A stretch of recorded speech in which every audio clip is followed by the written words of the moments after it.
I was a single mom when my husband, Ryan, and I met. And at this point in my life, my first husband wasn't really around and really active in our kids' lives. And so my two kids and I, we found our own routine. And I'll be honest, I loved it. I had full control. I had full control over our spending. I had full control over our schedule because they were only 6 and 2. And so I was the master of this house.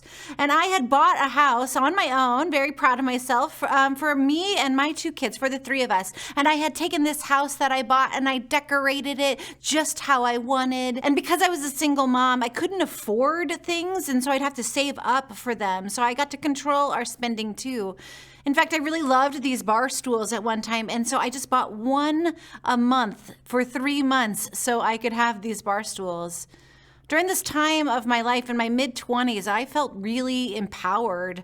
I slept in the middle of my bed and I took over the entire closet and I arranged the kitchen just exactly how I wanted things. And I decided on behalf of me and my children where we were going to take vacations and how we were going to do those things. And if I think back on that part of my life, there were hard parts too.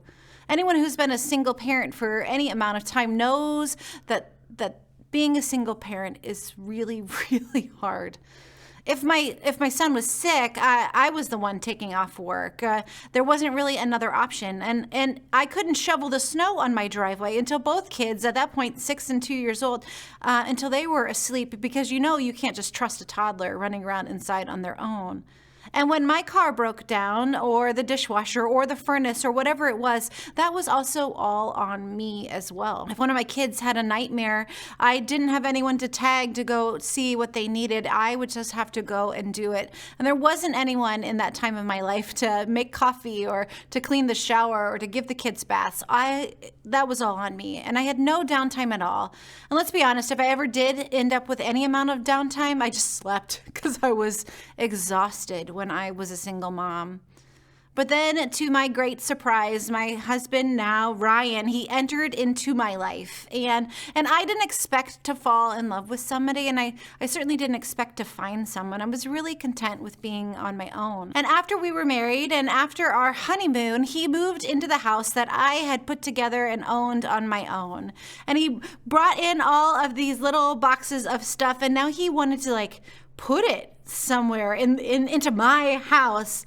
And he brought this painting in that he had, and he said, I really love this painting, and I think we should put it behind the couch. And for those of you who have decorated a house, you know that behind the couch, that's like prime real estate for paintings. And I had just gotten that living room to look exactly how I wanted. I mean, come on. What was I supposed to share wall space with him? But then as he kept bringing stuff into the house, he then asked for a drawer in the bathroom to put his things in. And he asked for some space in the closet that I would have to move some of my clothing that had taken over. Oh.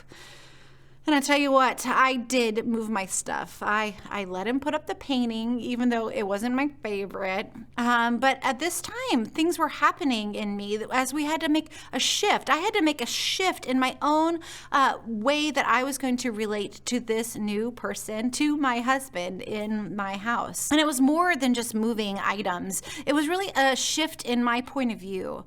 You see, before that, it was really me-centric. For me, it was me and my kids. It was what we wanted to do. But then, after I was married, we became more of a we-centric view. So it was a shift from me to we that we had to make. And I consciously and freely chose this, obviously, when we decided to get married. But the practice, honestly, was a lot harder because it required me to shift my thinking. But it also required me to start thinking about Ryan's needs for space, needs for his own identity in this home that I had built kind of on my own. It took a shift from me to we. When you're married, you learn very deeply about sharing, what it means to choose another person, what it means to desire for another person's happiness and joy just as alongside of yours, and maybe even sometimes at the expense of yours. You see, then I didn't have full control over my budget anymore. I also didn't have to shovel the snow while the kids were asleep. So there were pros and cons to this we-centric view.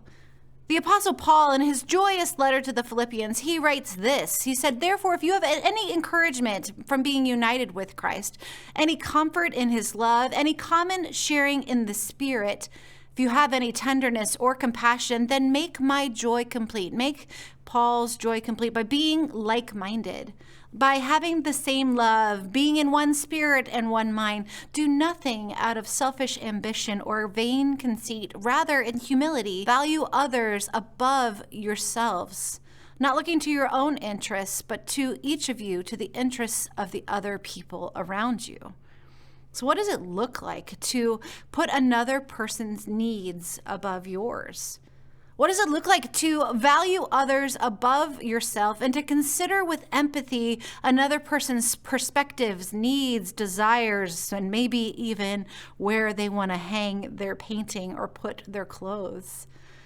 Now, selflessness, it's not a passive act. It isn't letting someone else walk all over your needs. It's instead taking in someone's perspective into your actions and into your decision-making processes. Because relationships, let's be honest, they're never 50-50. Instead, they ebb and flow based on what's going on in one's life. Maybe one day they're 80-20, but then the next they shift over to 30-70. Selflessness is not being 0 to 100, because that's being passive. Instead, selfless means considering someone else's interests while you are also taking an interest in theirs. This week on the Daily Dose, we're going to focus on marriage. With Valentine's Day coming up, we thought might be a really good time for it. You're going to hear different stories and perspectives and Bible stories and Bible wisdom and tips to strengthen your marriage and your relationship this week through things like authenticity and vulnerability, through things like boundaries and humility. I'm so honored that you'll be able to join us as we move, as we shift from me to we this week. If you're somebody who's joining us on Facebook, I want to go ahead and invite you to share and to subscribe. And then if you're joining us on YouTube, go ahead and hit that bell so you can continue to get updates of all the things that Calvary is doing. And if you're joining us on cable access, I'm so honored that you are here. Will you invite a friend or loved one to join you tomorrow?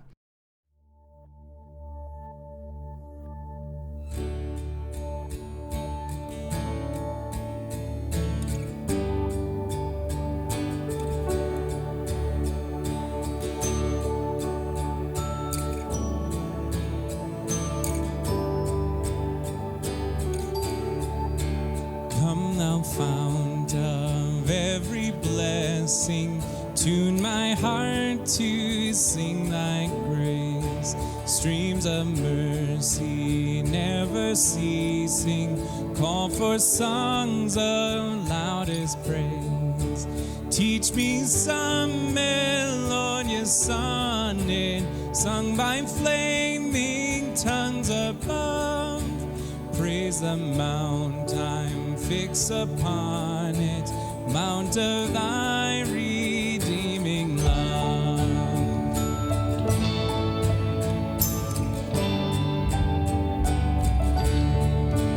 Jesus sought me when a stranger, wandering from the fold of God. He to rescue me from danger interposed his precious blood. How his kindness yet pursues me, mortal tongue can never tell. Clothed in flesh till death shall loose me, I cannot proclaim it well.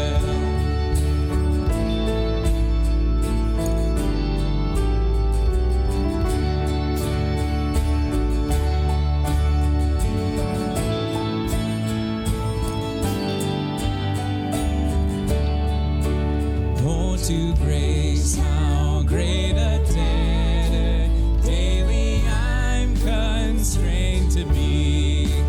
Let thy goodness like a fetter bind my wandering heart to thee. Prone to wander, Lord, I feel it, prone to leave the God I love. Here's my heart, Lord, take and seal it for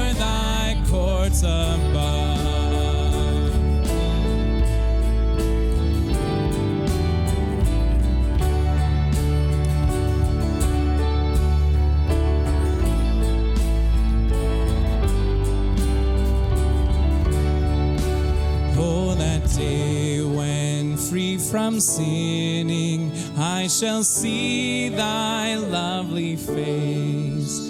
Clothed in my blood-washed linen, how I'll sing thy sovereign grace.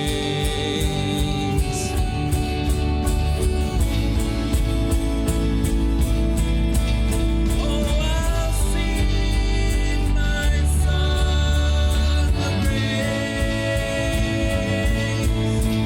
I will sing thy song of praise.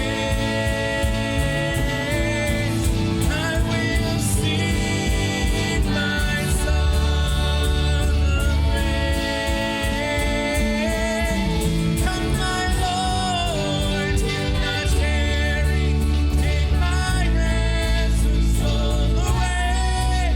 Come, my Lord, do not tarry.